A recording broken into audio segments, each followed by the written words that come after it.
ಎಲ್ರಿಗೂ ನಮಸ್ಕಾರ. S V classes YouTube ಚಾನಲ್ಗೆ ಸ್ವಾಗತ. ಪ್ರೀವಿಯಸ್ ವಿಡಿಯೋದಲ್ಲಿ computer system first part input devices ಮತ್ತು ಔಟ್ಪುಟ್ ಡಿವೈಸಸ್ ಬಗ್ಗೆ ಡಿಸ್ಕಸ್ ಮಾಡಿದ್ವಿ. ಈ ವಿಡಿಯೋದಲ್ಲಿ next part that is central processing unit ಮತ್ತೆ ಮೆಮೊರಿ ಡಿವೈಸಸ್ ಬಗ್ಗೆ ಡಿಸ್ಕಸ್ ಮಾಡೋಣ. ಇವೆರಡು major components of computer system. ಯಾರು ಫಸ್ಟ್ ಟೈಮ್ ವಿಡಿಯೋ ನೋಡ್ತಾ ಇದ್ದೀರಿ, ಎಸ್ವಿ ಕ್ಲಾಸಸ್ ಯೂಟ್ಯೂಬ್ ಚಾನಲ್ಗೆ ವಿಸಿಟ್ ಮಾಡಿ, ಪ್ರೀವಿಯಸ್ ವಿಡಿಯೋಸ್ ನೋಡಿ. Central processing unit, central processing unit ಅಥವಾ ಸಿಪಿಯು, ಇದು ಕಂಪ್ಯೂಟರ್ದು ಪ್ರಮುಖ ಭಾಗ. Okay, important part of computer. ಇದನ್ನ ಸಿಪಿಯು ಅಥವಾ ಸೆಂಟ್ರಲ್ ಪ್ರೊಸೆಸಿಂಗ್ ಯೂನಿಟ್ ಅನ್ನ ಹಾರ್ಟ್ ಆಫ್ ಕಂಪ್ಯೂಟರ್ ಅಂತಾನು ಕರೀತಾರೆ, ಬ್ರೈನ್ ಆಫ್ ಕಂಪ್ಯೂಟರ್ ಅಂತಾನು ಕರೀತಾರೆ. ಗಣಕಯಂತ್ರದ ಮೆದುಳು ಮತ್ತು ಗಣಕಯಂತ್ರದ ಹೃದಯ ಅಂತ ಕರೀತಾರೆ. ಯಾಕೆ ಅಂದ್ರೆ ಎಲ್ಲ ವರ್ಕ್ಸ್ ಆಗೋದು ಇಲ್ಲೇನೆ, ಸೆಂಟ್ರಲ್ ಪ್ರೊಸೆಸಿಂಗ್ ಯೂನಿಟ್ ಅಲ್ಲೇನೆ. ಓಕೆ, ಈ ಗಣಕಯಂತ್ರ ಈಗ ಕಂಪ್ಯೂಟರ್ ಅಲ್ಲೇನೆ ಈ ಸಿಪಿಯು ಪಾರ್ಟ್ ಅಲ್ಲೇನೆ ಪ್ರೊಸೆಸರ್ ಅನ್ನ ಒಳಗೊಂಡಿರುತ್ತೆ. ಈ ಪ್ರೊಸೆಸರ್ ಏನಿರುತ್ತೆ ಇದ್ರ ಜೊತೆನೆ ಎಂಬೆಡೆಡ್ ಆಗಿರುತ್ತೆ. ಓಕೆ, ಸೊ ಇದರಲ್ಲಿ ಸೆಂಟ್ರಲ್ ಪ್ರೊಸೆಸಿಂಗ್ ಯೂನಿಟ್ ಅಲ್ಲಿ ಅಗೇನ್ 3 ಪಾರ್ಟ್ ಇದೆ. ಕಂಟ್ರೋಲ್ ಯೂನಿಟ್ ಮತ್ತೆ ಅರಿಥಮೆಟಿಕ್ ಲಾಜಿಕ್ ಯೂನಿಟ್, ಇವೆರಡು major part of central processing unit. Okay, control unit ಏನ್ ಮಾಡುತ್ತೆ, ಅರಿಥಮೆಟಿಕ್ ಲಾಜಿಕ್ ಯೂನಿಟ್ ಏನ್ ಮಾಡುತ್ತೆ ಅದ್ರ ಬಗ್ಗೆ ಡಿಸ್ಕಸ್ ಮಾಡೋಣ. ಮತ್ತೆ ಮೆಮೊರಿ ಡಿವೈಸಸ್ ಬರ್ತವೆ, ಮೆಮೊರಿ ಯೂನಿಟ್ ಬರುತ್ತೆ. ಓಕೆ, ಮೆಮೊರಿ ಯೂನಿಟ್ ಇದೇನ್ ಮಾಡುತ್ತೆ, ಇಂಟರ್ಮೀಡಿಯೇಟ್ ರಿಸಲ್ಟ್ ಅಥವಾ ಡೇಟಾ ಅಥವಾ ಇನ್ಸ್ಟ್ರಕ್ಷನ್ಸ್ ನ ಸ್ಟೋರ್ ಮಾಡಿರುತ್ತೆ. ಯಾವಾಗ ಸಿಪಿಯುಗೆ ನೆಸಸರಿ ಇರುತ್ತೆ ಆವಾಗ ಈ ಡೇಟಾಸ್ ನ ಸಿಪಿಯುಗೆ ಕೊಟ್ಟು ಇಲ್ಲಿ ALU ದಲ್ಲಿ ಅವು ಪ್ರೋಸೆಸ್ ಆಗಿ ಇಂಟರ್ಮೀಡಿಯೇಟ್ ರಿಸಲ್ಟ್ ಮತ್ತೆ ಮೆಮೊರಿಗೆ ಬಂದು ಔಟ್ಪುಟ್ ಡಿವೈಸಸ್ಗೆ ಡಿಸ್ಪ್ಲೇ ಆಗ್ತಿರುತ್ತೆ. ಓಕೆ, ಇದು ಕಂಪ್ಲೀಟ್ ಡಿಸೈನ್ ಆಫ್ ಸಿಪಿಯು. ಈಗ ಇದ್ರ ಬಗ್ಗೆ ಡಿಸ್ಕಸ್ ಮಾಡೋಣ. ಫಂಕ್ಷನ್ಸ್ ಆಫ್ ಸಿಪಿಯು ಬಗ್ಗೆ ಡಿಸ್ಕಸ್ ಮಾಡೋಣ. ಸಿಪಿಯು ಏನ್ ವರ್ಕ್ ಮಾಡುತ್ತೆ, ಫಂಕ್ಷನ್ಸ್ ಆಫ್ ಸಿಪಿಯು ಬಗ್ಗೆ ಡಿಸ್ಕಸ್ ಮಾಡೋಣ. ಓಕೆ, ಸೊ ಒಂದೇ ಫಂಕ್ಷನ್ ನೋಡೋದಾದ್ರೆ data processing. Okay, all type of operations, ಎಲ್ಲ type of operations data process ಆಗೋದು ಎಲ್ಲಿ, ಸಿಪಿಯುದಲ್ಲೇನೆ. Okay, so all types of operations are performed in CPU. Okay, using CPU ಎಲ್ಲ type of data processing ಆಗೋದು CPU ಅಲ್ಲೇನೆ. ಇದು first main function. ಎರಡನೇ ನೋಡೋದಾದ್ರೆ it stores data, intermediate result, instructions when ever needed. Okay, ಅಂದ್ರೆ ಇದು main ಮೆಮೊರಿದಲ್ಲಿ ಇರುತ್ತಲ್ಲ, data ಮತ್ತೆ ಇನ್ಸ್ಟ್ರಕ್ಷನ್, ಇಂಟರ್ಮೀಡಿಯೇಟ್ ರಿಸಲ್ಟ್ ಎಲ್ಲಾನು ಇದ್ರಲ್ಲೇ ಸ್ಟೋರ್ ಆಗಿರುತ್ತೆ. ಮತ್ತೆ ಯೂಸರ್ ಡೇಟಾ ಮತ್ತೆ ಇನ್ಸ್ಟ್ರಕ್ಷನ್ ಕೊಟ್ಟಾಗ, ಯೂಸರ್ ಡೇಟಾ ಅಂಡ್ ಇನ್ಸ್ಟ್ರಕ್ಷನ್ ಕೊಟ್ಟಾಗ ಅದು ಎಲ್ಲಿ ಬಂದು ಸೇವ್ ಆಗಿರುತ್ತೆ, ಮೇನ್ ಮೆಮೊರಿದಲ್ಲಿ ಸೇವ್ ಆಗಿರುತ್ತೆ. ಸಿಪಿಯು ಪ್ರೊಸೆಸಿಂಗ್ ಮಾಡ್ಬೇಕಾದ್ರೆ ಮೇನ್ ಮೆಮೊರಿ ಕಾಂಟ್ಯಾಕ್ಟ್ ಮಾಡಿ ಅದನ್ನ ಫೆಚ್ ಮಾಡ್ಕೊಂಡು ಅರಿಥಮೆಟಿಕ್ ಲಾಜಿಕ್ ಯೂನಿಟ್ಗೆ ಕೊಟ್ಟು ಪ್ರೋಸೆಸ್ ಇಲ್ಲಾಗ್ಬೇಕು, ಆಕ್ಚುಲ್ ಆಪರೇಷನ್ಸ್ ಪ್ರೊಸೆಸಿಂಗ್ ಇಲ್ಲಾಗ್ಬೇಕು ಅರಿಥಮೆಟಿಕ್ ಲಾಜಿಕ್ ಯೂನಿಟ್ ಅಲ್ಲಿ. ಇದು ಆಗುತ್ತೆ. ಸೊ ಇದನ್ನ ವೆನ್ ಎವರ್ ನೆಸಸರಿ ಸಿಪಿಯು ಏನ್ ಮಾಡುತ್ತೆ, ಇಲ್ಲಿಂದ ಡೇಟಾನ ಅಥವಾ ಇನ್ಸ್ಟ್ರಕ್ಷನ್ ಫೆಚ್ ಮಾಡ್ಕೊಂಡು ALUಗೆ ಕೊಡುತ್ತೆ. ಅದು next function of central processing unit. Next function ನೋಡೋದಾದ್ರೆ ಇದರಲ್ಲಿ ಕಂಟ್ರೋಲ್ ಯೂನಿಟ್ ಅಂತ ಏನಿದೆಯಲ್ಲ, ಈ ಭಾಗ ಏನ್ ಮಾಡುತ್ತೆ, ಈ ಭಾಗ ಸೂಪರ್ವೈಸರ್ ತರ ಆಕ್ಟ್ ಮಾಡ್ತಾ ಇರುತ್ತೆ. ಓಕೆ, ಸೂಪರ್ವೈಸರ್ ತರ ಅಂದ್ರೆ ಯಾವ ತರ ಆಕ್ಟ್ ಮಾಡುತ್ತೆ ಅಂದ್ರೆ, control unit controls all operations of all parts of computer. ಅಂದ್ರೆ ಈ ಎಲ್ಲ ಆಪರೇಷನ್ಸ್ ಕಂಟ್ರೋಲ್ ಮಾಡೋದು ಕಂಟ್ರೋಲ್ ಯೂನಿಟ್. ಓಕೆ, ಯಾವ್ದ್ಯಾವ್ದು ಸಿಪಿಯುಗೆ ಕನೆಕ್ಟೆಡ್ ಇದೆ, ಮೆಮೊರಿ ಡಿವೈಸಸ್ ಆಗಿರ್ಬೋದು, ಔಟ್ಪುಟ್ ಡಿವೈಸಸ್ ಆಗಿರ್ಬೋದು, ಇನ್ಪುಟ್ ಡಿವೈಸಸ್ ಆಗಿರ್ಬೋದು, ಎಲ್ಲ ಡಿವೈಸಸ್ ಎಲ್ಲ ಆಪರೇಷನ್ಸ್ ಕಂಟ್ರೋಲ್ ಮಾಡೋದು ಕಂಟ್ರೋಲ್ ಯೂನಿಟ್. ಓಕೆ, ಇದೇನ್ ಮಾಡುತ್ತೆ, ಕಂಟ್ರೋಲ್ ಸಿಗ್ನಲ್ಸ್ ನ ಜನರೇಟ್ ಮಾಡಿ ಯಾವ ಇನ್ಸ್ಟ್ರಕ್ಷನ್ ಎಕ್ಸಿಕ್ಯೂಟ್ ಆಗ್ಬೇಕು ಅನ್ನೋದನ್ನ ಇದು ಡಿಸೈಡ್ ಮಾಡುತ್ತೆ control unit. Okay, so this is ಇದೆಲ್ಲಾನು functions of CPU. Okay, so ಇವಾಗ ಇಂಡಿವಿಜುವಲ್ ಆಗಿ ಡಿಸ್ಕಸ್ ಮಾಡ್ತಾ ಹೋಗೋಣ. ಕಂಟ್ರೋಲ್ ಯೂನಿಟ್ ಬಗ್ಗೆ, ಅರಿಥಮೆಟಿಕ್ ಲಾಜಿಕ್ ಯೂನಿಟ್ ಬಗ್ಗೆ ಮತ್ತೆ ಮೆಮೊರಿ ಯೂನಿಟ್ ಬಗ್ಗೆ ಡೀಟೇಲ್ ಆಗಿ ಎಕ್ಸ್ಪ್ಲೇನ್ ಮಾಡ್ತಾ ಇದ್ದೀನಿ. ಸೊ ಕಂಟ್ರೋಲ್ ಯೂನಿಟ್ ಬಗ್ಗೆ ಡಿಸ್ಕಸ್ ಮಾಡೋಣ. ಸೊ ಕಂಟ್ರೋಲ್ ಯೂನಿಟ್ ಏನ್ ಮಾಡುತ್ತೆ, ಇದು ಸೂಪರ್ವೈಸರ್ ತರ ಆಕ್ಟ್ ಮಾಡುತ್ತೆ. ನಮ್ಗೆ ಗೊತ್ತಿರೋ ಹಾಗೆ it is part of CPU. ಇಲ್ಲಿ ನೋಡಿದ್ವಲ್ಲ, it is part of CPU.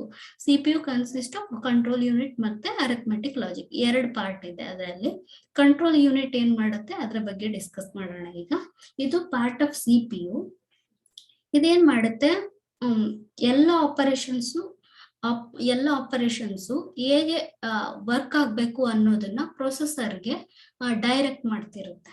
Okay, so ಈಗ ಯೂಸರ್ ಇನ್ಸ್ಟ್ರಕ್ಷನ್ಸ್ ಕೊಟ್ಟಾಗ ಆ ಇನ್ಸ್ಟ್ರಕ್ಷನ್ಸ್ ಮತ್ತೆ ಡೇಟಾ ಬೇರೆ ಡಿವೈಸಸ್ ಯಾವ ತರ ರೆಸ್ಪಾಂಡ್ ಮಾಡ್ಬೇಕು, ಅದಕ್ಕೆ ಬೇರೆ ಡಿವೈಸಸ್ ಅಂದ್ರೆ ಮೆಮೊರಿ ಯೂನಿಟ್, IO ಡಿವೈಸಸ್ ಆ ಇನ್ಸ್ಟ್ರಕ್ಷನ್ಗೆ ಯಾವ ತರ ರೆಸ್ಪಾಂಡ್ ಮಾಡ್ಬೇಕು ಅನ್ನೋದನ್ನ ಡಿಸೈಡ್ ಮಾಡೋದು ಪ್ರೊಸೆಸರ್. ಓಕೆ, ಅದನ್ನ ಹೇಗೆ ಮಾಡ್ಬೇಕು ಅನ್ನೋದನ್ನೇ ಡಿಸೈಡ್ ಮಾಡೋದು ಕಂಟ್ರೋಲ್ ಯೂನಿಟ್.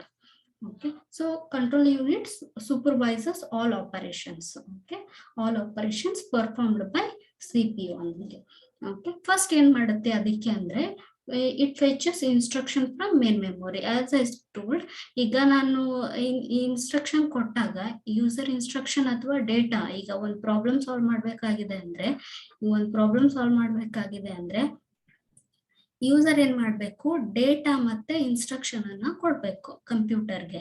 ಓಕೆ, ಡೇಟಾ ಮತ್ತೆ ಇನ್ಸ್ಟ್ರಕ್ಷನ್ ಅನ್ನ ಕಂಪ್ಯೂಟರ್ಗೆ ಕೊಟ್ಟಾಗ ಅದು ಏನ್ ಮಾಡುತ್ತೆ, ಆ ಇನ್ಸ್ಟ್ರಕ್ಷನ್ ಮತ್ತೆ ಡೇಟಾನ ಮಷಿನ್ ಲೆವೆಲ್ ಲ್ಯಾಂಗ್ವೇಜ್ಗೆ ಕನ್ವರ್ಟ್ ಮಾಡುತ್ತೆ. ಇದನ್ನ ಲಾಸ್ಟ್ ವಿಡಿಯೋದಲ್ಲಿ ಡಿಸ್ಕಸ್ ಮಾಡಿದ್ವಿ. ಮಷಿನ್ ಲೆವೆಲ್ ಲ್ಯಾಂಗ್ವೇಜ್ಗೆ ಕನ್ವರ್ಟ್ ಮಾಡುತ್ತೆ. ಮಷಿನ್ ಲೆವೆಲ್ ಲ್ಯಾಂಗ್ವೇಜ್ ಅಂದ್ರೆ 0s and 1s ಇರುತ್ತೆ. ಓಕೆ, ಎಲ್ಲ ಇನ್ಸ್ಟ್ರಕ್ಷನ್ಸ್ 0s and 1sಗೆ ಕನ್ವರ್ಟ್ ಆಗಿರುತ್ತೆ. ಇದು ಈ ಮಷಿನ್ ಲೆವೆಲ್ ಲ್ಯಾಂಗ್ವೇಜ್ ಏನಿರುತ್ತೆ, this is understandable language for computer. Okay, so ಈ instructions machine level language convert ಆಗಿರೋ ಇನ್ಸ್ಟ್ರಕ್ಷನ್ಸ್ ಮೇನ್ ಮೆಮೊರಿದಲ್ಲಿ ಇರುತ್ತೆ. ಓಕೆ, ಈ ಮೇನ್ ಮೆಮೊರಿದಲ್ಲಿ ಇರೋ ಇನ್ಸ್ಟ್ರಕ್ಷನ್ಸ್ CPU ಫೆಚ್ ಮಾಡುತ್ತೆ. CPU ಏನ್ ಮಾಡುತ್ತೆ, ಈ ಇನ್ಸ್ಟ್ರಕ್ಷನ್ ನ 1 by 1 ಫೆಚ್ ಮಾಡಿ ಅರಿಥಮೆಟಿಕ್ ಆಪರೇಷನ್ ಇದೆಯಾ ಅಂತ ಚೆಕ್ ಮಾಡುತ್ತೆ. ALU ಅಂತ ಇದೆಯಲ್ಲ, ALU ಅಲ್ಲಿಗೆ ಕಳಿಸುತ್ತೆ. ಅಲ್ಲಿ ಕಳಿಸಿ ಅರಿಥಮೆಟಿಕ್ ಲಾಜಿಕ್ ಇದ್ರೆ ಅರಿಥಮೆಟಿಕ್ ಯೂನಿಟ್ ಪ್ರೋಸೆಸ್ ಮಾಡುತ್ತೆ, ಲಾಜಿಕ್ ಆಪರೇಷನ್ ಇದ್ರೆ ಲಾಜಿಕ್ ಯೂನಿಟ್ ಪ್ರೋಸೆಸ್ ಮಾಡುತ್ತೆ. ಪ್ರೋಸೆಸ್ ಮಾಡಿ ಆದ್ಮೇಲೆ ಇಂಟರ್ಮೀಡಿಯೇಟ್ ರಿಸಲ್ಟ್ ಮೇನ್ ಮೆಮೊರಿಗೆ ಬರುತ್ತೆ, ಮತ್ತೆ ಔಟ್ಪುಟ್ ಡಿಸ್ಪ್ಲೇ ಆಗುತ್ತೆ ಔಟ್ಪುಟ್ ಡಿವೈಸಸ್ ಅಲ್ಲಿ. ಓಕೆ, ಸೊ ಈಗ ಕಂಟ್ರೋಲ್ ಯೂನಿಟ್ ಮೇನ್ ಪಾರ್ಟ್ ಏನು? ಅಂದ್ರೆ ಫೆಚ್ ಮಾಡೋದು. ಫಸ್ಟ್ ದಿ ಇನ್ಸ್ಟ್ರಕ್ಷನ್ ಅನ್ನ ಫೆಚ್ ಮಾಡೋದು. ಫೆಚ್ ಮಾಡಿ ಆದ್ಮೇಲೆ ಡೇಟಾ ಮತ್ತೆ ಇನ್ಸ್ಟ್ರಕ್ಷನ್ ಅನ್ನ ಕಂಟ್ರೋಲ್ ಯೂನಿಟ್ ಏನ್ ಮಾಡುತ್ತೆ, ಅರಿಥಮೆಟಿಕ್ ಲಾಜಿಕ್ ಯೂನಿಟ್ ಇದೆಯಲ್ಲ ಇದಕ್ಕೆ ಸೆಂಡ್ ಮಾಡುತ್ತೆ, ಕಳ್ಸುತ್ತೆ. ಕಳ್ಸಿ ಆದ್ಮೇಲೆ ಇದು ಡಿಸೈಡ್ ಮಾಡುತ್ತೆ ಯಾವ ಟೈಪ್ ಆಫ್ ಆಪರೇಷನ್ ಇದೆ ಅಂತ. ಡಿಸೈಡ್ ಮಾಡಿ ಅದು ವರ್ಕ್ ಆಗುತ್ತೆ, ಅದು ಪ್ರೋಸೆಸ್ ಆಗಿ ರಿಸಲ್ಟ್ ಬರುತ್ತೆ. ಸೊ ಇದೆಲ್ಲ ಆಪರೇಷನ್ 1 by 1 ಫಸ್ಟ್ ಫೆಚ್ ಆಗೋದು, ನೆಕ್ಸ್ಟ್ ಡಿಕೋಡ್ ಆಗೋದು. ಇನ್ಸ್ಟ್ರಕ್ಷನ್ ಡಿಕೋಡ್ ಅಂದ್ರೆ ಯಾವ ಟೈಪ್ ಆಪರೇಷನ್ ಇದೆ, ಅರಿಥಮೆಟಿಕ್ ಇದೆಯೋ ಲಾಜಿಕ್ ಇದೆಯೋ ಯಾವ ಟೈಪ್ ಇದೆ ಅದನ್ನ ಡಿಕೋಡ್ ಮಾಡೋದು. ಓಕೆ, ಅದು ಡಿಕೋಡ್ ಆಗೋದು. ನೆಕ್ಸ್ಟ್ ಎಕ್ಸಿಕ್ಯೂಟ್ ಆಗೋದು.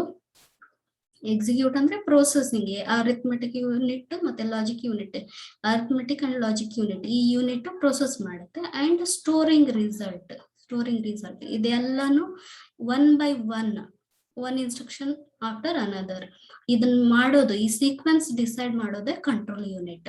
ಓಕೆ, ಈ ಸೀಕ್ವೆನ್ಸ್ ಡಿಸೈಡ್ ಮಾಡೋದೇ ಕಂಟ್ರೋಲ್ ಯೂನಿಟ್. ಓಕೆ, ಸೊ ಅದಕ್ಕೆ ಟೈಮ್ಸ್ ಸೆಟ್ ಮಾಡಿರ್ತೀವಿ ನಾವು ಯೂಸಿಂಗ್ ಕ್ಲಾಕ್ ಅನ್ನೋ ಸಿಗ್ನಲ್ ಇಂದ ಟೈಮ್ ಸೆಟ್ ಮಾಡಿರ್ತೀವಿ. ಮತ್ತೆ ಇದು ಇನ್ಸ್ಟ್ರಕ್ಷನ್ ಬರೋದು ಇನ್ಸ್ಟ್ರಕ್ಷನ್ ರೆಜಿಸ್ಟರ್ ಇಂದ. ಈಗ CPU ರೆಜಿಸ್ಟರ್ಸ್ ಅಂತ ಸಮ್ ರೆಜಿಸ್ಟರ್ಸ್ ಇರ್ತವೆ. Okay, there are different register. ನಾವು ಅವನ್ನೆಲ್ಲ ಡಿಸ್ಕಸ್ ಮಾಡೋಣ ನೆಕ್ಸ್ಟ್ ಅದರ್ ಕಂಪೋನೆಂಟ್ಸ್ ಅಲ್ಲಿ. ಅದರಲ್ಲಿ ಇನ್ಸ್ಟ್ರಕ್ಷನ್ ತಗೊಂಡು ಕಂಟ್ರೋಲ್ ಯೂನಿಟ್ ಏನ್ ಮಾಡುತ್ತೆ, it generates control signals within CPU. It generates control signals within CPU. CPU ದಲ್ಲೇನೆ control signals generate ಆಗ್ತವೆ. ಓಕೆ, ಸೊ ಜನರೇಟ್ ಆದ್ಮೇಲೆ control signal to control bus. ಇದನ್ನೆಲ್ಲ ಕಂಟ್ರೋಲ್ ಬಸ್ ಅಂತ ಒಂದು ಬಸ್ ಸಿಸ್ಟಮ್ ದಲ್ಲಿ ಡಿಫ್ರೆಂಟ್ ಟೈಪ್ಸ್ ಆಫ್ ಬಸ್ಸಸ್ ಇದೆ. ಅದು ಏನಕ್ಕೆ ಯೂಸ್ ಮಾಡ್ತೀವಿ ಅಂತ ಎಕ್ಸ್ಪ್ಲೈನ್ ಮಾಡ್ತೀನಿ ನಾನು ಇವಾಗ. ಇದರಲ್ಲಿ ಬಸ್ ಸಿಸ್ಟಮ್ ದಲ್ಲಿ ಅದರ್ ಕಂಪೋನೆಂಟ್ಸ್ ದಲ್ಲೇ ಬರುತ್ತೆ ಇದು. ಓಕೆನಾ, ಡೇಟಾ ಬಸ್ ಅಂತ ಒಂದು ಬಸ್ ಇದೆ. ಡೇಟಾ ಬಸ್ಸು, ಅಡ್ರೆಸ್ ಬಸ್ಸು ಮತ್ತೆ ಕಂಟ್ರೋಲ್ ಬಸ್, 3 ಬಸ್ಸಸ್ ಇದೆ. Okay, so bus is nothing but ಈ ತರದ ಕಲೆಕ್ಷನ್ ಆಫ್ ವೈರ್ಸ್. ಓಕೆನಾ, ಕಲೆಕ್ಷನ್ ಆಫ್ ವೈರ್ಸ್ ಗೆ ಬಸ್ ಅಂತ ಹೇಳ್ತೀವಿ. ಇದ್ರಲ್ಲಿ ಡೇಟಾ ಆದ್ರೂ ಟ್ರಾನ್ಸ್ಫರ್ ಆಗ್ತಿರುತ್ತೆ, ಅಡ್ರೆಸ್ ಆದ್ರೂ ಟ್ರಾನ್ಸ್ಫರ್ ಆಗ್ತಿರುತ್ತೆ, ಅಥವಾ ಕಂಟ್ರೋಲ್ ಸಿಗ್ನಲ್ಸ್ ಆದ್ರೂ ಟ್ರಾನ್ಸ್ಫರ್ ಆಗ್ತಾ ಇರುತ್ತೆ. ಓಕೆ, ಸೊ ಇದಕ್ಕೆ ಕಂಟ್ರೋಲ್ ಬಸ್ ಅಂತ ಹೇಳ್ತೀವಿ. ಇಲ್ಲಿ ಕಂಟ್ರೋಲ್ಸ್ ಏನ್ ಜನರೇಟ್ ಆಗ್ತವೆ, ಸಿಗ್ನಲ್ಸ್ ಏನ್ ಜನರೇಟ್ ಆಗ್ತವೆ, ಅವೆಲ್ಲ ಕಂಟ್ರೋಲ್ ಬಸ್ಗೆ ಹೋಗ್ತವೆ. ಹೋಗಿ ಆದ್ಮೇಲೆ ಅಲ್ಲಿ ಏನ್ ಯಾವ ಸಿಗ್ನಲ್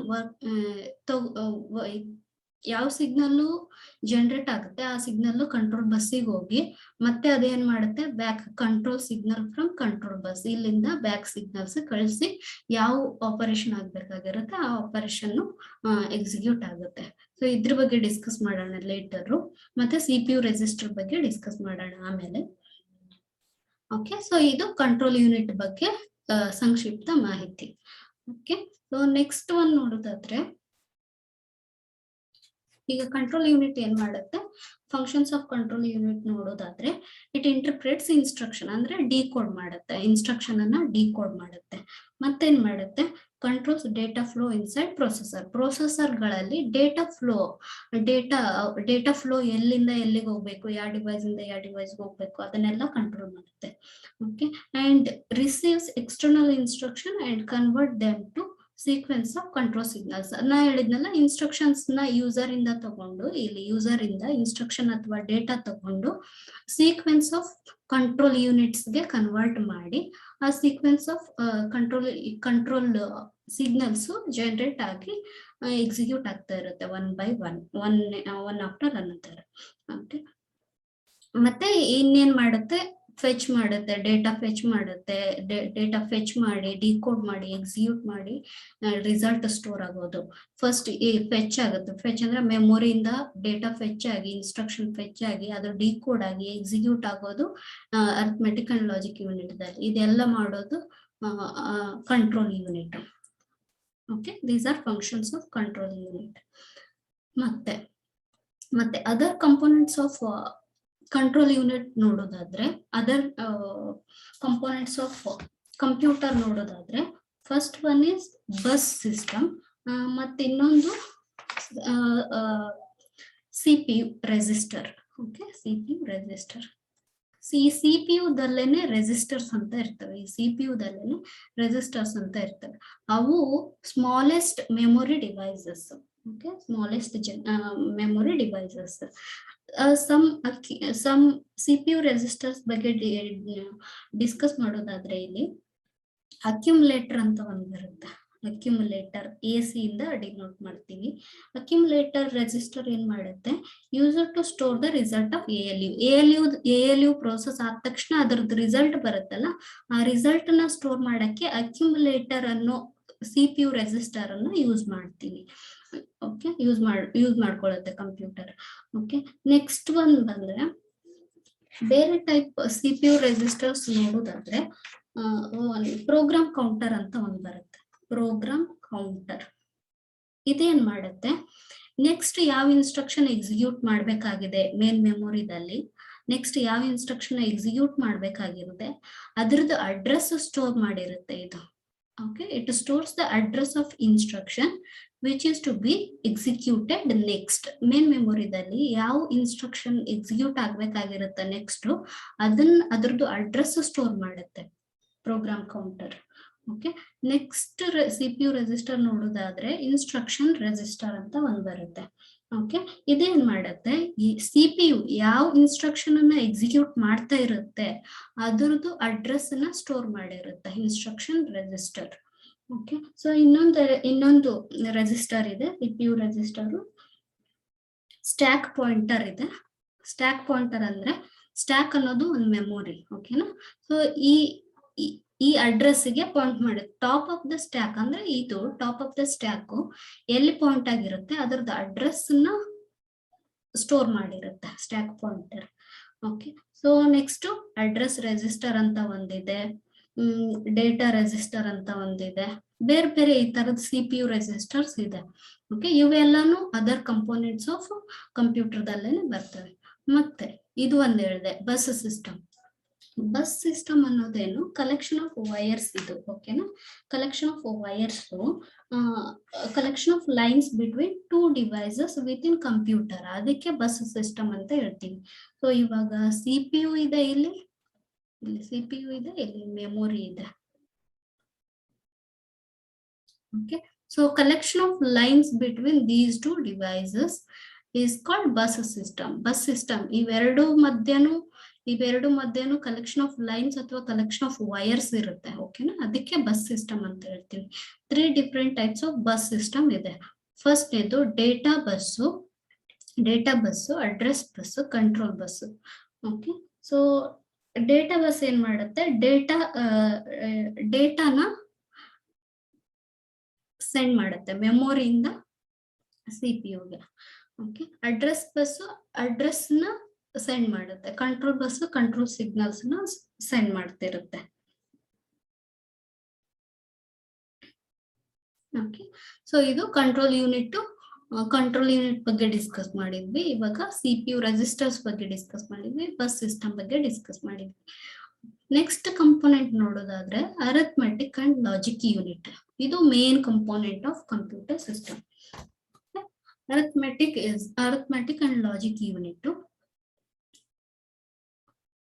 ಓಕೆ, ಇದು ಕ್ಯಾಲ್ಕುಲೇಷನ್ ಪಾರ್ಟ್ ಏನಿರುತ್ತೆ ಅದೆಲ್ಲಾನು ಪ್ರೋಸೆಸ್ ಆಗೋದೆ ಇಲ್ಲಿ ಅರಿಥಮೆಟಿಕ್ ಅಂಡ್ ಲಾಜಿಕ್ ಯೂನಿಟ್ ದಲ್ಲಿ. Okay, calculator portion of computer ಅಂತ ಕರಿತೀವಿ. ಓಕೆ, ಸೊ ಲಾಜಿಕಲ್ ಆಪರೇಷನ್ಸ್ ಅಂದ್ರೆ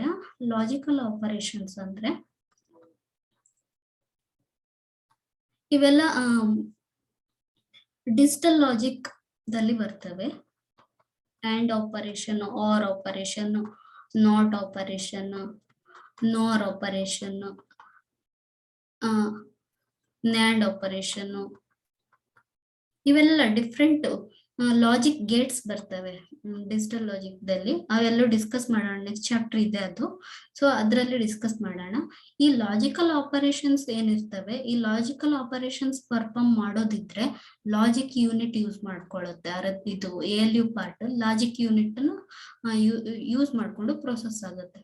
ಅರಿಥಮೆಟಿಕ್ ಆಪರೇಷನ್ಸ್ ಇದ್ರೆ simple arithmetic operations like addition ಮತ್ತೆ ಸಬ್ಸ್ಟ್ರಾಕ್ಷನ್ಸ್, ಈ ತರದ್ದು ಆಪರೇಷನ್ಸ್ ಇದ್ರೆ ಅರಿಥಮೆಟಿಕ್ ಯೂನಿಟ್ ಪ್ರೋಸೆಸ್ ಆಗ್ತಾ ಇರುತ್ತೆ.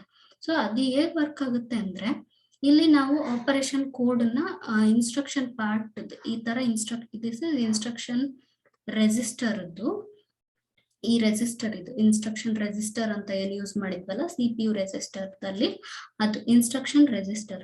ಇದು ಏನ್ ಮಾಡಿರುತ್ತೆ, ಆಪ್ ಕೋಡ್ ಅಂತ ಒಂದು ಫೀಲ್ಡ್ ಇರುತ್ತೆ ಇದ್ರಲ್ಲಿ. Op code, operation code and address. ಇದ್ರಲ್ಲಿ ಆಪರೇಷನ್ ಕೋಡ್ ಅನ್ನೋದು ಏನಿದೆಯಲ್ಲ, ಇದು ಯಾವ ತರ ಆಪರೇಷನ್ ಮಾಡಬೇಕು CPU ಅನ್ನೋದನ್ನ ಮೆನ್ಷನ್ ಮಾಡಿರುತ್ತೆ. Okay, addition type of operation ಮಾಡ್ಬೇಕಾ, ಸಬ್ಸ್ಟ್ರಾಕ್ಷನ್ ಮಾಡ್ಬೇಕಾ, ಅಥವಾ ಲಾಜಿಕ್ ಆಪರೇಷನ್ಸ್ ಲೈಕ್ ಆ್ಯಂಡ್ ಮಾಡ್ಬೇಕಾ, ಆರ್ ಮಾಡ್ಬೇಕಾ, ಈ ತರದ್ದು ಆಪರೇಷನ್ ಕೋಡ್ ನ ಇಲ್ಲಿ ಡಿನೋಟ್ ಮಾಡಿರುತ್ತೆ. ಓಕೆ, ಈ ಆಪರೇಷನ್ ಕೋಡ್ ಡಿನೋಟ್ ಮಾಡಿರುತ್ತೆ. ಮತ್ತೆ 2 ಆಪರೆಂಟ್ಸ್ ನಾವು ಕಳಿಸ್ತೀವಿ, ಇಂಟಿಜರ್ ಆಪರೆಂಡ್ ಎ ಆಪರೆಂಡ್ ಮತ್ತೆ ಬಿ ಆಪರೆಂಡ್ ನ ಕಳಿಸಿ, ರಿಸಲ್ಟಿಂಗ್ ಆಪರೆಂಡ್ ಇದು result of ALU is stored in accumulator. ಇಲ್ಲಿ ಡಿಸ್ಕಸ್ ಮಾಡಿದ್ವಿ ನಾವು. ಅಕ್ಯುಮುಲೇಟರ್ ಏನಕ್ಕೆ ಯೂಸ್ ಮಾಡ್ತೀವಿ ಅಂದ್ರೆ, CPU ರೆಜಿಸ್ಟರ್ ಇದು ಏನಕ್ಕೆ ಯೂಸ್ ಮಾಡ್ತೀವಿ, ರಿಸಲ್ಟ್ ಆಫ್ ALU ನ ಸ್ಟೋರ್ ಮಾಡಕ್ಕೆ ಅಕ್ಯುಮುಲೇಟರ್ ಯೂಸ್ ಮಾಡ್ತೀವಿ. ಇದು ಪ್ರೋಸೆಸ್ ಆಗಿ, ಇದು ಅರಿಥಮೆಟಿಕ್ ಅಂಡ್ ಲಾಜಿಕ್ ಯೂನಿಟ್ ದಲ್ಲಿ ಆ ಆಪರೇಷನ್, ಈ ಇನ್ಸ್ಟ್ರಕ್ಷನ್ ಪ್ರೋಸೆಸ್ ಆಗಿ ಅಕ್ಯುಮುಲೇಟರ್ ದಲ್ಲಿ ದ ರಿಸಲ್ಟ್ ಆಫ್ ALU, ಈ ALU ರಿಸಲ್ಟ್ ಇಲ್ಲಿ ಸ್ಟೋರ್ ಆಗಿರುತ್ತೆ. ಇದು ಹೀಗೆ ವರ್ಕ್ ಆಗುತ್ತೆ. ಸೊ ಇವೆರಡು operands and result operand integer. Okay, so ಇದು arithmetic and logic unit. CPU ಏನ್ ಮಾಡುತ್ತೆ, it supplies data required by ALU from memory and input devices. ಈಗ CPU ಇಲ್ಲಿ ಬನ್ನಿ, CPU ಏನ್ ಮಾಡುತ್ತೆ, ಓಕೆ, ಈ ಮೆಮೊರಿಯಿಂದ ಮತ್ತೆ ಇನ್ಪುಟ್ ಡಿವೈಸಸ್ ಇಂದ ಏನ್ ಡೇಟಾ ಬೇಕು ಪ್ರೊಸೆಸಿಂಗಿಗೆ ಅದನ್ನ ರಿಸೀವ್ ಮಾಡ್ಕೊಂಡು ಇಲ್ಲಿ ಅರ್ಥಮೆಟಿಕ್ ಅಂಡ್ ಲಾಜಿಕ್ ಯೂನಿಟ್ ದಲ್ಲಿ ಪ್ರೋಸೆಸ್ ಆಗ್ತಾ ಇರುತ್ತೆ. Okay, so ALU is design by engineers design ಮಾಡಿರ್ತಾರೆ. ಇಫ್ ALU ಸ್ಮಾಲ್ ಆಪರೇಷನ್ಸ್ ನ ಪರ್ಫಾರ್ಮ್ ಮಾಡ್ತಾ ಇತ್ತು ಅಂದ್ರೆ ಇದ್ರದ್ದು ಪ್ರೈಸ್ ಅಷ್ಟೊಂದು ಕಾಸ್ಟ್ಲಿ ಇರಲ್ಲ, ಚೀಪ್ ಕಾಸ್ಟ್ ಇರುತ್ತೆ. ALU ಏನಾದ್ರೂ ಮೋರ್ ಕಾಂಪ್ಲೆಕ್ಸ್ ಪ್ರಾಬ್ಲಮ್ಸ್ ನ ಸಾಲ್ವ್ ಮಾಡ್ತಿತ್ತು ಅಂದ್ರೆ, ಫಾರ್ ಎಕ್ಸಾಂಪಲ್ ಈಗ ಸೈನ್ಸ್ ದಲ್ಲಿ ದೊಡ್ಡ ಸೈಂಟಿಫಿಕ್ ಫಾರ್ಮುಲಾಸ್ ಬರ್ತವೆ, ಅಂತದೆಲ್ಲ ಸಾಲ್ವ್ ಮಾಡ್ಬೇಕು ಅಂದ್ರೆ ಇದ್ರದ್ದು ಡಿಸೈನ್ ಚೆನ್ನಾಗಿರ್ಬೇಕು, ಪವರ್ಫುಲ್ ಆಗಿರ್ಬೇಕು. ಆಸ್ ALU ಎಷ್ಟು ಪವರ್ಫುಲ್ ಆಗ್ತಾ ಹೋಗುತ್ತೆ, ಎಷ್ಟು ಡಿಫಿಕಲ್ಟ್ ಪ್ರಾಬ್ಲಮ್ಸ್ ನ ಸಾಲ್ವ್ ಮಾಡ್ತಾ ಹೋಗುತ್ತೆ, ಅಷ್ಟು ಕಾಸ್ಟ್ಲಿ ಆಗ್ತಾ ಹೋಗುತ್ತೆ ಇದ್ರದ್ದು design cost. Okay, so ALU powerful ಇದ್ರೇನೆ ಅದ್ರದ್ದು ಕಾಸ್ಟ್ ಜಾಸ್ತಿ ಆಗ್ತಾ ಹೋಗುತ್ತೆ. ಓಕೆ, ಸೊ ಇದ್ರಲ್ಲೂ ಡಿಫ್ರೆಂಟ್ ಆಪರೇಷನ್ಸ್ ಬರ್ತವೆ. Operations carried out by ALU ಅಂದ್ರೆ ಒಂದೇದು ಅರಿಥಮೆಟಿಕ್ ಆಪರೇಷನ್ಸ್, ಇನ್ನೊಂದು ಲಾಜಿಕ್ ಆಪರೇಷನ್ಸ್. ಅರಿಥಮೆಟಿಕ್ ಆಪರೇಷನ್ಸ್ ಅಂದ್ರೆ simple addition operations, subtractions operations ಆ ತರದ್ದು, ಮತ್ತೆ sometimes multiplication and subtraction operations ಬರ್ತವೆ. ಮತ್ತೆ ಲಾಜಿಕ್ ಆಪರೇಷನ್ಸ್ ಅಂದ್ರೆ ಈ ತರದ್ದು ಬೇಸಿಕ್ ಲಾಜಿಕ್ ಗೇಟ್ಸ್ ಯೂಸ್ ಮಾಡಿ ಲಾಜಿಕ್ ಆಪರೇಷನ್ಸ್ ಮಾಡ್ಬೋದು, ಅಥವಾ ಯೂನಿವರ್ಸಲ್ ಲಾಜಿಕ್ ಗೇಟ್ಸ್ ಲೈಕ್ ನಾರ್ ಅಂಡ್ ನ್ಯಾಂಡ್ ಆ ತರದ ಗೇಟ್ಸ್ ಯೂಸ್ ಮಾಡಿ ಪ್ರೊಸೆಸಿಂಗ್ ಆಗಿರ್ಬೋದು. ಓಕೆ, ಇವೆಲ್ಲ different operations performed by arithmetic and logic units. Okay, ಇದೆಲ್ಲಾನು ಅರಿಥಮೆಟಿಕ್ ಅಂಡ್ ಲಾಜಿಕ್ ಯೂನಿಟ್ ಬಗ್ಗೆ ಡಿಸ್ಕಸ್ ಮಾಡಿ ಆಯ್ತು. ನೆಕ್ಸ್ಟ್ ಬರೋದು ಮೆಮೊರಿ ಯೂನಿಟ್. ಮೆಮೊರಿ ಯೂನಿಟ್ ಬಗ್ಗೆ ಡಿಸ್ಕಸ್ ಮಾಡೋಣ ಈಗ.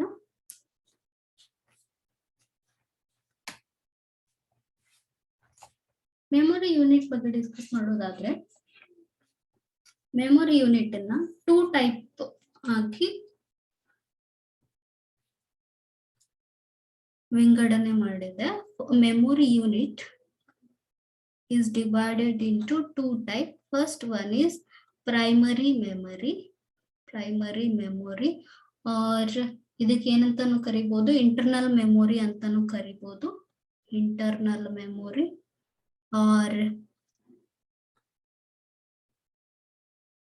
or temporary memory. ಇನ್ನೊಂದು ಟೈಪ್ ಆಫ್ ಮೆಮೊರಿ ಡಿವೈಸಸ್ ಯಾವ್ದಂದ್ರೆ secondary memory or external memory or permanent memory.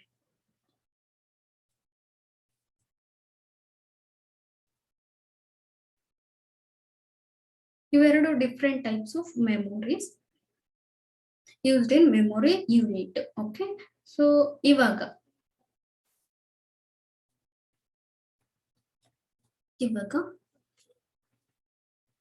ಇವೆರಡನ್ನು ಡೀಟೇಲ್ ಆಗಿ ಡಿಸ್ಕಸ್ ಮಾಡೋಣ. ಪ್ರೈಮರಿ ಮೆಮೊರಿ ಅಥವಾ ಇಂಟರ್ನಲ್ ಮೆಮೊರಿ ಅಥವಾ ಟೆಂಪ್ರರಿ ಮೆಮೊರಿ ಅಂದ್ರೆ ಏನು, ಮತ್ತೆ ಸೆಕೆಂಡರಿ ಮೆಮೊರಿ ಅಥವಾ ಎಕ್ಸ್ಟರ್ನಲ್ ಮೆಮೊರಿ ಅಥವಾ ಪರ್ಮನೆಂಟ್ ಮೆಮೊರಿ ಅಂದ್ರೆ ಏನು ಡೀಟೇಲ್ ಆಗಿ ಎಕ್ಸ್ಪ್ಲೈನ್ ಮಾಡ್ತೀನಿ ಇವಾಗ. ಮತ್ತೆ ಇದಕ್ಕೂ ಮೊದಲು ನಾವು ಮೆಜರಿಂಗ್ ಯೂನಿಟ್ಸ್ ನೋಡೋಣ. Measuring units in computer memory. ಈಗ ಸ್ಮಾಲೆಸ್ಟ್ ಮೆಮೊರಿ ಯೂನಿಟ್ ಅಂದ್ರೆ 1 binary digit number. 1 binary digit is ಅದಕ್ಕೆ ಏನಂತ ಕರಿತೀವಿ, 1 ಬಿಟ್ ಮೆಮೊರಿ ಅಂತ ಕರಿತೀವಿ. ಇದನ್ನ ಡಿನೋಟ್ ಮಾಡೋದು ಹೇಗೆ, ಒಂದೇ ಬಿಟ್ ಡಿಜಿಟ್ ಇಂದ ಡಿನೋಟ್ ಮಾಡ್ತೀವಿ. 0 ಆಗಿರ್ಬೋದು ಅಥವಾ 1 ಆಗಿರ್ಬೋದು. ಓಕೆ, ಕಂಪ್ಯೂಟರ್ ದಲ್ಲಿ 0s and 1s ಯೂಸ್ ಮಾಡ್ತೀವಿ. ಒಂದೇ ಬಿಟ್ ಮೆಮೊರಿ ಅಂದ್ರೆ ಐದರ್ 0 ಆಗಿರ್ಬೋದು 1 ಆಗಿರ್ಬೋದು. ಇದು 1 ಬಿಟ್ ಮೆಮೊರಿ, 1 ಬಿಟ್ ಡಿಜಿಟ್ ಮೆಮೊರಿ ಇದು. ಓಕೆ, ಸೊ ಇದ್ರ ನೆಕ್ಸ್ಟ್ ಬರೋದು ಹೈ ಮೆಮೊರಿ ಬರೋದು 1 ನಿಬ್ಬಲ್ ಅಂತ ಬರುತ್ತೆ. 1 nibble is 4 bit. Combination of 4-bit digits, zeros and once use ಮಾಡ್ಕೊಂಡು 4-bit ಡಿಜಿಟ್ಸ್ ಇದ್ರೆ ಅದಕ್ಕೆ ನಿಬ್ಬಲ್ ಅಂತ ಕರಿತೀವಿ. ಫಾರ್ ಎಕ್ಸಾಂಪಲ್ 0101 ಇದು 4-bit ಇದೆ, ಇದಕ್ಕೆ 1 ನಿಬ್ಬಲ್ ಅಂತ ಕರಿತೀವಿ. ಓಕೆ, ಇದು next higher measuring unit of computer memory. Next ನೋಡೋದಾದ್ರೆ 1 ಬೈಟ್. ಬೈಟ್ ಅಂದ್ರೆ 8-bit combination of zeros and once ಗೆ 1 ಬೈಟ್ ಅಂತ ಹೇಳ್ತೀವಿ. 00121010 ಆ ತರದ್ದು 8 ಡಿಜಿಟ್ ಇದ್ರೆ 8 ಬಿಟ್ಸ್ ಇದ್ರೆ 8 ಬಿಟ್ಸ್ ಇದ್ರೆ ಅದಕ್ಕೆ 1 ಬೈಟ್ ಅಂತ ಕರಿತೀವಿ. ಇದ್ರದ್ದು ನೆಕ್ಸ್ಟ್ ಹೈಯರ್ ಮೆಮೊರಿ ನೋಡೋದಾದ್ರೆ kilobyte. 1 kilobyte KB ಅಂತ ಹೇಳ್ತೀವಿ. ಇದು ಎಷ್ಟಕ್ಕೆ ಸಮ ಅಂದ್ರೆ 1024 ಬೈಟ್ಗೆ ಸಮ. ಓಕೆ, 1 ಬೈಟ್ ಅಂದ್ರೆ ಎಷ್ಟು? 8 ಬಿಟ್ಸ್. ಆ ತರದ್ದು 1024 ಬೈಟ್ ಆದ್ರೆ 1 KB ಆಗುತ್ತೆ. Okay, so next higher memory ನೋಡೋದಾದ್ರೆ ಇದ್ರ ನೆಕ್ಸ್ಟ್ ಬರೋದು MB. Okay, megabyte. Okay, MB ಅಥವಾ ಮೆಗಾಬೈಟ್ ಅಂತ ಹೇಳ್ತೀವಿ. ಇದು ಎಷ್ಟಕ್ಕೆ ಸಮ ಅಂದ್ರೆ 1024 KB ಕಿಲೋ ಬೈಟ್ಗೆ ಸಮ. ಈ ತರದ್ದು 1024 ಕಿಲೋ ಬೈಟ್ಗೆ 1 MB ಆಗುತ್ತೆ. Next 1 GB. ಇದ್ರ ನೆಕ್ಸ್ಟ್ ಹೈಯರ್ ಮೆಮೊರಿ ಬರೋದು 1 GB. 1 GB ಅಂದ್ರೆ ಎಷ್ಟಕ್ಕೆ ಸಮ ಅಂದ್ರೆ 1024 MB ಗೆ ಸಮ, ಮೆಗಾಬೈಟ್ಗೆ ಸಮ. ಓಕೆ, ಇದ್ರ ನೆಕ್ಸ್ಟ್ ಬರೋದು TB, ಟೆರಾಬೈಟ್. 1 ಟೆರಾಬೈಟ್ 1024 GB ಗೆ ಸಮ. ಇದ್ರ ನೆಕ್ಸ್ಟ್ ಬರೋದು ಪೆಟಾಬೈಟ್. 1 ಪೆಟಾಬೈಟ್ ಇದು 1024 TB ಗೆ ಸಮ. ಇದು ಆರ್ಡರ್ ಅಲ್ಲಿ ನೆನಪಿರ್ಬೇಕು ನಮ್ಗೆ, ಎಕ್ಸಾಮ್ ಅಲ್ಲಿ ಕೇಳ್ತಾರೆ. ಲೋಯೆಸ್ಟ್ ಮೆಮೊರಿ ಯಾವುದು? 1 ಬಿಟ್ ಮೆಮೊರಿ ಇದ್ರೆ 1 ಬಿಟ್ ಮೆಮೊರಿ ಝೀರೋಸ್ ಅಂಡ್ ಒನ್ಸ್ ಇಂದ 0 or 1 ಇಂದ ರಿಪ್ರೆಸೆಂಟ್ ಮಾಡ್ತೀವಿ. ಅದ್ರ ನೆಕ್ಸ್ಟ್ ಬರೋದು 1 ನಿಬ್ಬಲ್. ಅದ್ರ ನೆಕ್ಸ್ಟ್ ಬರೋದು 1 ಬೈಟ್. ಅದ್ರ ನೆಕ್ಸ್ಟ್ ಬರೋದು 1 KB. ಅದ್ರ ನೆಕ್ಸ್ಟ್ ಬರೋದು 1 MB, 1 GB, 1 TB, 1 PB.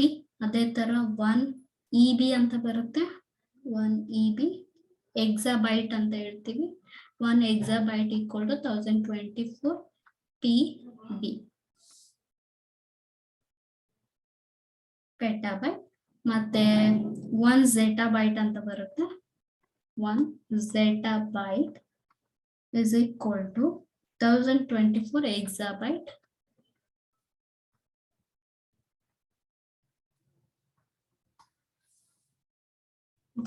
ಇದು ಹಂಗೆ ಕಂಟಿನ್ಯೂ ಆಗ್ತಾ ಹೋಗುತ್ತೆ. Okay, lowest memory in computer device ಕೇಳಿದ್ದಾರೆ ಎಕ್ಸಾಮ್ ಅಲ್ಲಿ. ಓಕೆ, ಆಪ್ಷನ್ ಅಲ್ಲಿ 1 ನಿಬ್ಬಲ್ ಕೊಟ್ಟಿದ್ರೆ ಇದನ್ನ ಹಾಕಿ, ಇದನ್ನ ಕೊಟ್ಟಿರಲಿಲ್ಲ ಅಂದ್ರೆ 1 ಬೈಟ್ ಹಾಕಿ. 1 byte equal to 8 bit. Okay, so ಇದು measuring units of computer memory.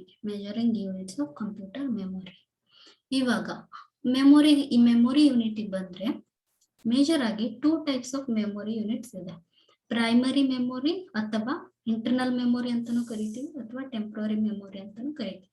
Primary memory ಅಂದ್ರೆ ಈಗ ನಾವು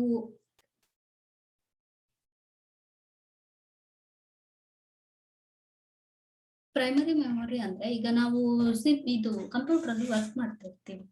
ಓಕೆ, CPU ಡೈರೆಕ್ಟ್ ಆಗಿ ಮೇನ್ ಮೆಮೊರಿಗೆ ಕನೆಕ್ಟೆಡ್ ಇರುತ್ತೆ. ನಮ್ಗೆ ಗೊತ್ತಿರೋ ಹಾಗೆ CPU ಈ ಡಿಸ್ಕಸ್ ಮಾಡಿದ್ವಲ್ಲ, CPU ಮೇನ್ ಮೆಮೊರಿಗೆ ಡೈರೆಕ್ಟ್ ಆಗಿ ಕನೆಕ್ಟೆಡ್ ಇರುತ್ತೆ. ಯಾವ್ದು ಇನ್ಸ್ಟ್ರಕ್ಷನ್ಸ್ ಕೊಟ್ಟ ತಕ್ಷಣ CPU ಏನ್ ಮಾಡುತ್ತೆ, ಮೇನ್ ಮೆಮೊರಿಗೆ ಹೋಗಿ ಇನ್ಸ್ಟ್ರಕ್ಷನ್ ಫೆಚ್ ಮಾಡ್ಕೊಂಡು ಇಲ್ಲಿ ಪ್ರೊಸೆಸಿಂಗ್ ಸ್ಟಾರ್ಟ್ ಮಾಡುತ್ತಿರುತ್ತೆ.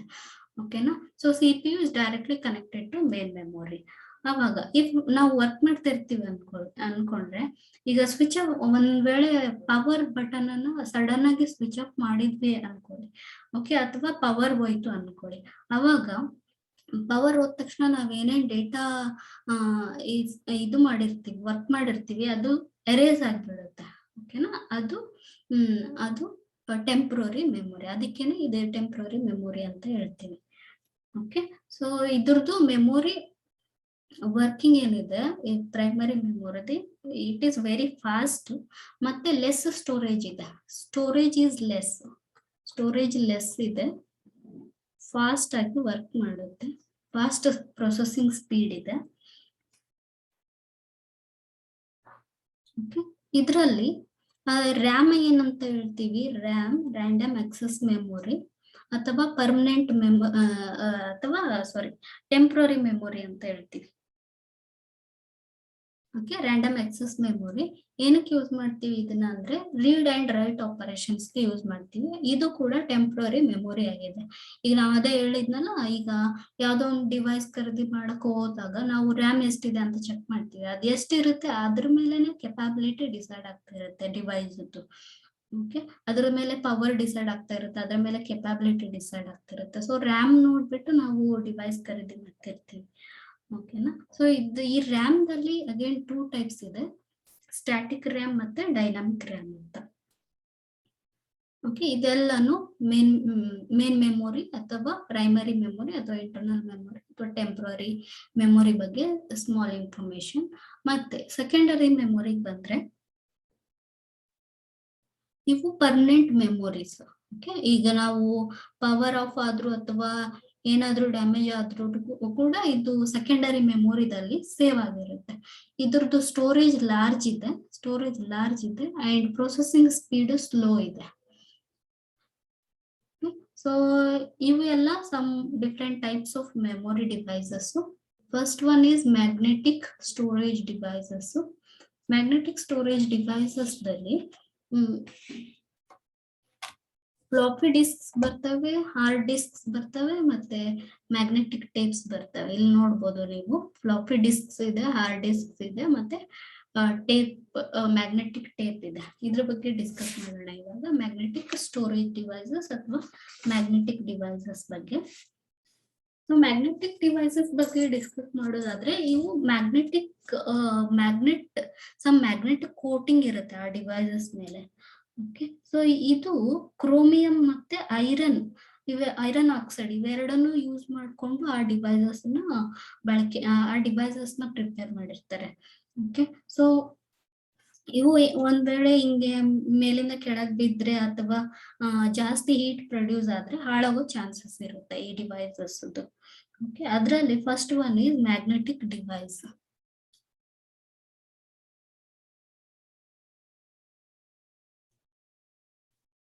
ಫ್ಲಾಪಿ ಡಿಸ್ಕ್, ಇದ್ರ ಬಗ್ಗೆ ಡಿಸ್ಕಸ್ ಮಾಡೋಣ. ಫ್ಲಾಪಿ ಡಿಸ್ಕ್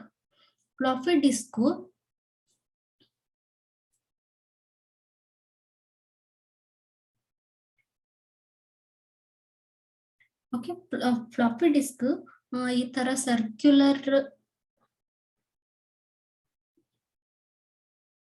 ವೃತ್ತಾಕಾರದ ಕಾಂತೀಯ ಸುರುಳಿಯಾಗಿದ್ದು ಪ್ಲಾಸ್ಟಿಕ್ ಹೊದಿಕೆಯನ್ನು ಹೊಂದಿದೆ. ಈ ತರದ್ದು ಸರ್ಕ್ಯುಲರ್ ಸುರುಳಿ ಇರ್ತವೆ. ಸೊ ಇದನ್ನ ಕಂಡುಹಿಡಿದಿದ್ದು 1972ದಲ್ಲಿ IBM ಸಂಸ್ಥೆ. ಓಕೆ, IBM ದವರು ಬಳಕೆಗೆ ತಂದ್ರು. ಈಗ ಈ ಸರ್ಕ್ಯುಲರ್ ಡಿಸ್ಕ್ಸ್ ಏನಿರ್ತವೆ ಇದನ್ನ ಟ್ರ್ಯಾಕ್ ಆಗಿ ಡಿವೈಡ್ ಮಾಡಿದೆ. ಇದೇನ್ ಫಸ್ಟ್ ಟ್ರ್ಯಾಕ್, ಇದು ಏನಿದೆ ಇದು ಸೆಕೆಂಡ್ ಟ್ರ್ಯಾಕ್, ನೆಕ್ಸ್ಟ್ ಹಿಂಗ್ ಸರ್ಕ್ಯುಲರ್ ರೌಂಡ್ ಬರೋದು third track, next circular round ಬರೋದು ಫೋರ್ತ್ ಟ್ರ್ಯಾಕ್. ಈ ತರ ಟ್ರ್ಯಾಕ್ ಆಗಿ ಡಿವೈಡ್ ಮಾಡಿದೆ. ಮತ್ತೆ ಟ್ರ್ಯಾಕ್ ಗಳನ್ನ ಸೆಕ್ಟರ್ ಗಳಾಗಿ ಡಿವೈಡ್ ಮಾಡಿದೆ. ಇದು ಫಸ್ಟ್ ಸೆಕ್ಟರ್, ನೆಕ್ಸ್ಟ್ ಇಲ್ಲಿಂದ ಇಲ್ಲಿಗೆ ನೆಕ್ಸ್ಟ್ ಸೆಕೆಂಡ್ ಸೆಕ್ಟರ್, ಇಲ್ಲಿಂದ ಇಲ್ಲಿಗೆ ಥರ್ಡ್ ಸೆಕ್ಟರ್. ಆ ತರ ಸರ್ಕ್ಯುಲರ್ ಟ್ರ್ಯಾಕ್ಸ್ ಮತ್ತೆ ಸೆಕ್ಟರ್ ಗಳಾಗಿ ಡಿವೈಡ್ ಮಾಡಿರ್ತವೆ. ಸೊ ಇದರದ್ದು ಸೈಜ್ ನೋಡೋದಾದ್ರೆ ಈ 3 types of floppy discs available ಇದೆ. ಓಕೆ, ಸೊ 8 ಇಂಚದ್ದು ಒಂದಿದೆ. ಇದ್ರದ್ದು ಸೈಜ್ 1.2 MB ಇರುತ್ತೆ. ಇನ್ನೊಂದು ಬಂದ್ರೆ 5.5 ಇಂಚದಿದೆ, 5.5 ಇಂಚದಿದೆ. ಅದರದ್ದು ಸೈಜ್ 1.2 MB ಇದೆ. ಇನ್ನೊಂದಿದೆ 3.1 3.25 ಇಷ್ಟು ಇಂಚದು ಒಂದು ಫ್ಲಾಪಿ ಡಿಸ್ಕ್ ಇದೆ. ಅದರದ್ದು ಸ್ಟೋರೇಜ್ ನೋಡೋದಾದ್ರೆ 1.44 MB ಇರುತ್ತೆ. ಯೂಶುವಲಿ ಯೂಸ್ ಮಾಡ್ತಾ ಇರೋದು ಈ ಫ್ಲಾಪಿ ಡಿಸ್ಕ್ನೇ, ಈಗೆಲ್ಲ ಯೂಸ್ ಮಾಡ್ತಾ ಇರೋದು ಈ ಫ್ಲಾಪಿ ಡಿಸ್ಕ್ನೇ, ಪ್ರಸ್ತುತ ಬಳಕೆಯಲ್ಲಿ ಇರೋದು ಈ floppy disk. Okay 3 types of floppy disk ಬರ್ತವೆ. ಸೈಜ್ ಅದ್ರದ್ದು ಡಯಾಮೀಟರ್ದು ಸೈಜ್ ನೋಡೋದಾದ್ರೆ ಇಲ್ಲಿಂದ ಇಲ್ಲಿಗೆ ಈ ಡಯಾಮೀಟರ್ ಸೈಜ್ ನೋಡೋದಾದ್ರೆ 3 different types of floppy disk ಬರ್ತವೆ ಸೈಜ್ ಮೇಲೆ. 8 ಇಂಚದು ಒಂದಿದೆ, 5.5 ಇಂಚದು ಒಂದಿದೆ, 3.25 ಇಂಚದು ಒಂದಿದೆ. ಸೊ ಯೂಶುವಲಿ ಯೂಸ್ ಮಾಡೋದು ಇದನ್ನ. ಓಕೆ, ಇದು ಫ್ಲಾಪಿ ಡಿಸ್ಕ್ ಬಗ್ಗೆ ಸ್ಮಾಲ್ ಇನ್ಫಾರ್ಮೇಶನ್. ಮತ್ತೆ ಹಾರ್ಡ್ ಡಿಸ್ಕ್ ಗಳ ಬಗ್ಗೆ ನೋಡೋದಾದ್ರೆ ಈ ತರದ್ದು ಇವು ಇರ್ತಾವಲ್ಲ ಡಿಸ್ಕ್, ಆ ತರದ್ದು ಬಹಳಷ್ಟು ಡಿಸ್ಕ್ ನ ಒಂದ್ರ ಮೇಲೆ ಒಂದು ಈ ತರ ಇಟ್ಬಿಟ್ಟು ಒಂದು ಡಿಸ್ಕ್ ಪ್ಯಾಕೆಟ್, ಗಟ್ಟಿಯಾಗಿರೋ ಡಿಸ್ಕ್ ಪ್ಯಾಕ್ ನ ರೆಡಿ ಮಾಡಿರ್ತಾರೆ. ಅವಕ್ಕೆ ಫಸ್ಟ್ ಟೈಮ್ ಪ್ರಿಪೇರ್ ಮಾಡಿದ್ದು IBM ಕಂಪನಿಯವರೇ. ಅದನ್ನ ಏನಂತ ಕರೆದ್ರು, ವಿಂಚೆಸ್ಟರ್ ಡಿಸ್ಕ್ ಅಂತ ಕರೆದ್ರು. ಅದ್ರದ್ದು ಸ್ಟೋರೇಜ್ ಕೆಪಾಸಿಟಿ ನೋಡೋದಾದ್ರೆ 100 MB ಇದೆ.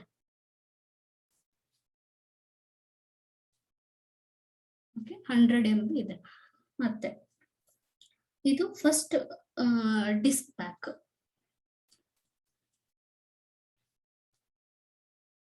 ಇದ್ರದ್ದು ವೇಗ ಯಾವ ತರ ಅಳಿಬಹುದು, revolutions per minute. Hard disk ಗಳ ವೇಗವನ್ನು ರೆವಲ್ಯೂಷನ್ ಪರ್ ಮಿನಿಟ್ ಗಳಲ್ಲಿ ಅಳೆಯುತ್ತಾರೆ.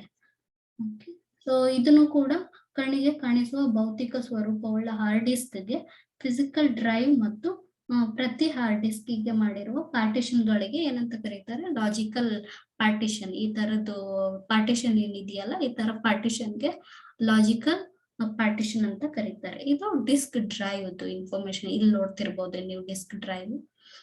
ಓಕೆ, ಸೊ ಇವನ್ ಯೂಸ್ ಮಾಡಕ್ಕೆ ಡಿಸ್ಕ್ ಡ್ರೈವ್ ಬೇಕಾಗುತ್ತೆ. Next type of magnetic device ನೋಡೋದಾದ್ರೆ ಮ್ಯಾಗ್ನೆಟಿಕ್ ಟೇಪ್. ಓಕೆ, ಸೊ ಇದು ಸೀರಿಯಲ್ ಆಕ್ಸೆಸ್ ಮೆಮೊರಿ ಆಗಿದೆ. ಅಂದ್ರೆ ನಮ್ಗೆ ಈಗ ಯಾವ್ದಾದ್ರು ಇನ್ಫಾರ್ಮೇಶನ್ ಬೇಕಾಯ್ತು ಅಂದ್ರೆ ಸೀರಿಯಲ್ ಆಗಿ ಆಕ್ಸೆಸ್ ಮಾಡ್ತಾ ಹೋಗ್ಬೇಕು. ಸೀರಿಯಲ್ ಆಗಿ ಚೆಕ್ ಮಾಡ್ತಾ ಹೋಗ್ಬೇಕು. ಈ ಡಿವೈಸ್ ಅಲ್ಲಿ ಇದೆಯಾ ಅಂತ ಚೆಕ್ ಮಾಡ್ಬೇಕು. ನೆಕ್ಸ್ಟ್ ಲೈನ್ ಬಂದು ಅದ್ರಲ್ಲಿ ಇದೆಯಾ ಅಂತ ಚೆಕ್ ಮಾಡ್ಬೇಕು.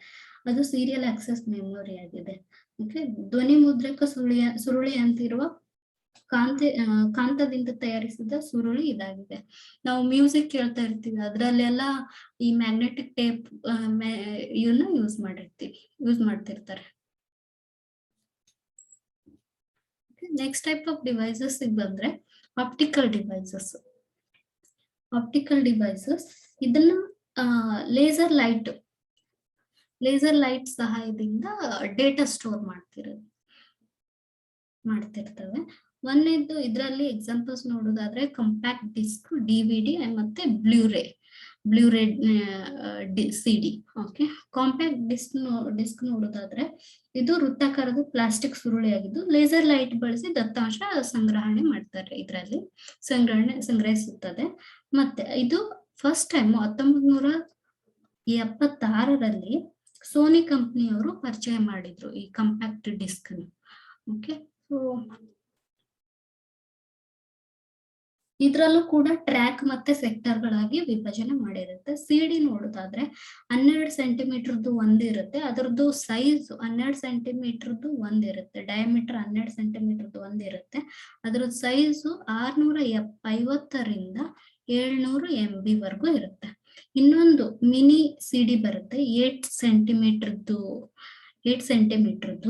ಇದ್ರದ್ದು ಸ್ಟೋರೇಜ್ ನೋಡೋದಾದ್ರೆ 180ರಿಂದ 200 MB ವರೆಗೂ ಇರುತ್ತೆ ಸಿಡಿದು. 2 ಡಿಫ್ರೆಂಟ್ ಸೈಜಸ್ ಅಲ್ಲಿ ಅವೈಲೇಬಲ್ ಇದೆ. ಒಂದೇದು 12 ಸೆಂಟಿಮೀಟರ್ದು, ಎರಡನೇದು 8 ಸೆಂಟಿಮೀಟರ್ದು.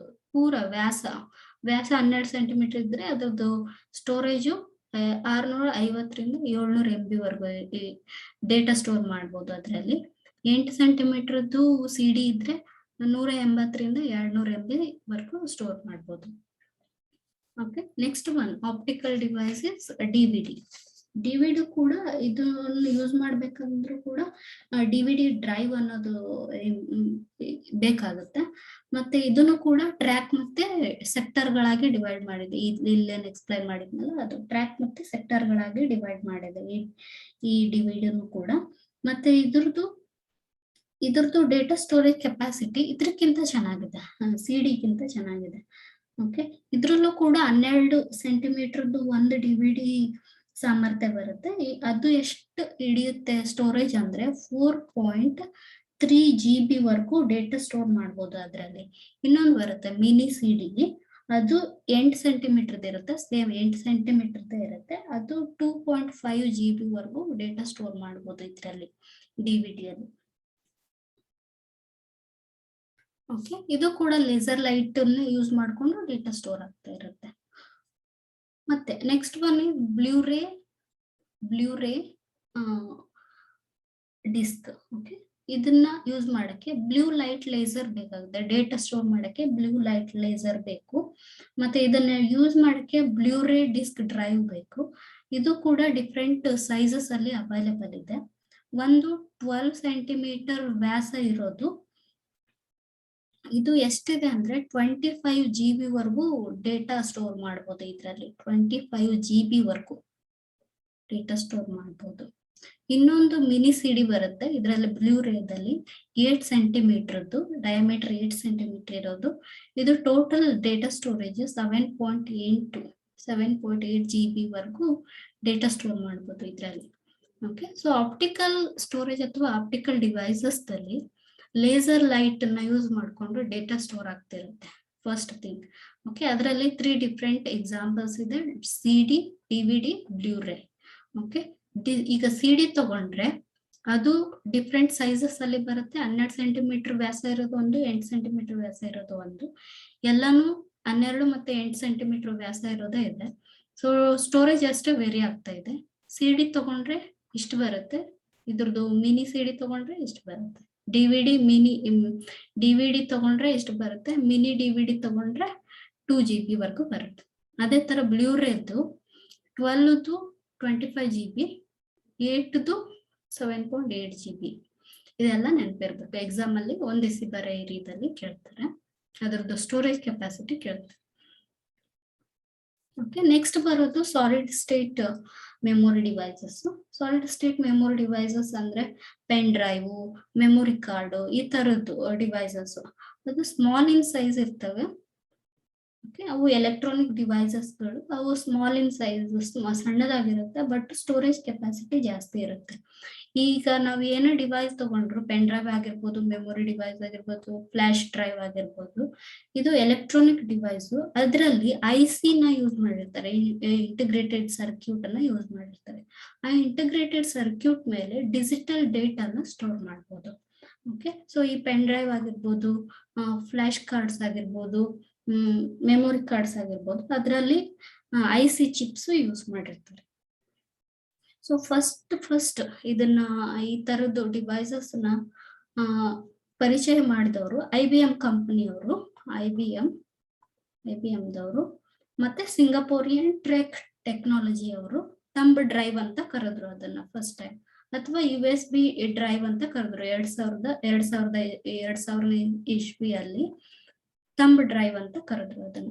ಇದ್ರದ್ದು ಸ್ಟೋರೇಜ್ ಕೆಪಾಸಿಟಿನೂ ಜಾಸ್ತಿ ಇರುತ್ತೆ, ಫಾಸ್ಟ್ ಆಗಿ ವರ್ಕ್ ಮಾಡುತ್ತೆ, ಪ್ರೊಸೆಸಿಂಗ್ ಸ್ಪೀಡ್ ಕೂಡ ಚೆನ್ನಾಗಿದೆ. ಇವುಗಳಿಗೆ USB ಪೋರ್ಟ್ ಬಳಸಬೇಕಾಗುತ್ತೆ.